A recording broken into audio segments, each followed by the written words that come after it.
The savings book was thin enough to miss if you weren't looking for it. I found it while clearing the sideboard after the funeral, tucked behind a stack of condolence cards that smelled like dust and florist foam. The cover was faded blue, the kind of blue that used to mean trustworthy. My grandfather's name was written in careful block letters, each one leaning slightly to the right. My mother saw it in my hands and didn't pause. She was efficient in grief, already moving plates to the sink, already deciding what stayed. "That's old junk," she said, and dropped it into the trash with the coffee grounds. The sound was soft, paper on paper. I didn't say anything. Silence has always been our family's preferred language. When she stepped into the next room, I reached in and took it back. The trash was warm. I told myself I was just curious. The book felt lighter than it should have, as if it had been emptied of its purpose. On the walk to the bank, I kept expecting to feel foolish, like I'd be turned away with a polite explanation about obsolete accounts and sentimental relics. The streetlights were still on, though it was morning, and I remember thinking how tired everything looked. Inside, the branch was quiet in that institutional way that pretends to be calm. I slid the book across the counter. The teller typed, frowned, typed again. She excused herself. Nothing dramatic, just the sense that I had stepped onto a different floor without noticing the stairs. The branch manager came out, a woman with hair pulled tight enough to signal authority without raising her voice. She took the book, scanned a page, and then stopped moving. Her face didn't change much. It was her eyes that gave it away, calculating, then fixing on me as if I had shifted shape. "Please call the police right now," she said to someone behind me.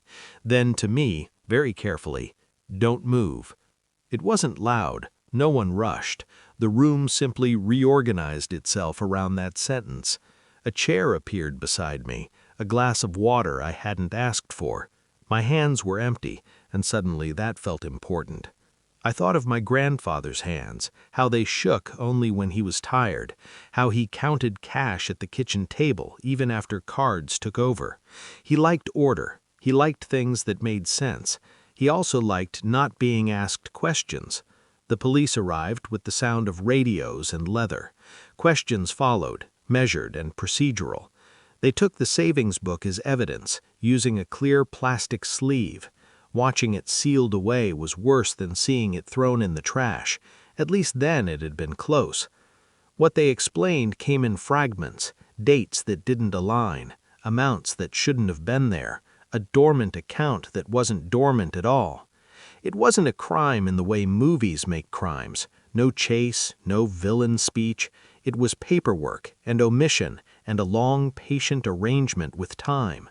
I realized, sitting there, that my mother's dismissal hadn't been ignorance, it had been maintenance, keeping the past small so it couldn't demand anything from the present.